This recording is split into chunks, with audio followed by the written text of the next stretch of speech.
क्यों माता काली ने भगवान शिव के ऊपर अपना ही पैर रख दिया? जानबूझ के रख दिया या फिर गलती से रख दिया? तो आइए इसकी असली कहानी बताता हूँ। प्राचीन काल में राक्षस रक्त बीज नाम का एक राक्षस था। उसको एक विशेष वरदान प्राप्त था। जब उसकी रक्त की बूंद गिरती तो उसके जैसा ही एक नया रक्त बीज जन्म ले लेता था। जब नए रक्त बीज का रक्त गिरता तो उसके भी और नए रक्त बीज जन्म ले लेते थे। ऐसे करके करके हजारों नहीं बल्कि सैकड़ों रक्त बीज हो चुके थे। अब उस राक्षस ने पृथ्वी पर इंसानों को ही नहीं बल्कि देवताओं को भी त्रस्त करके रखा था। अब उसे मारना बहुत ही कठिन हो गया था। तभी माँ दुर्गा ने अपने भयंकर क्रोध से एक शक्ति यानी कि माँ काली का जन्म लिया। जैसे ही माँ काली ने युद्ध शुरू किया तो वही हुआ जिसका सभी देवताओं को डर था और सैकड़ों नए रक्त बीज उत्पन्न हो गए। ये देखकर माँ काली का जो क्रोध था उससे 100 गुना ज्यादा बढ़ गया। अब माँ ने जैसे ही उस राक्षस पर त्रिशूल चलाया तो उसका सिर धड़ से अलग हो गया। तुरंत माँ ने अपनी जीभ को बहुत लंबा किया और रक्त बीज के रक्त को गिरने से पहले ही पी लिया। फिर ऐसे ही सभी रक्त बीज का वध करके उनका रक्त पी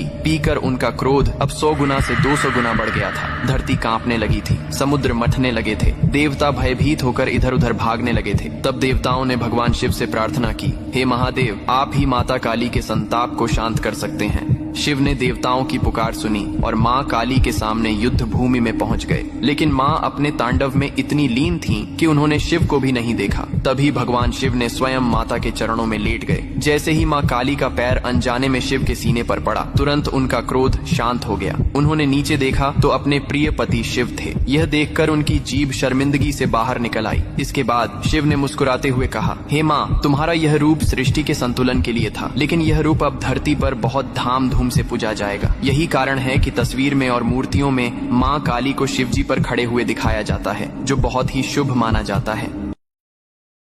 डाउनलोड शेयर चैट।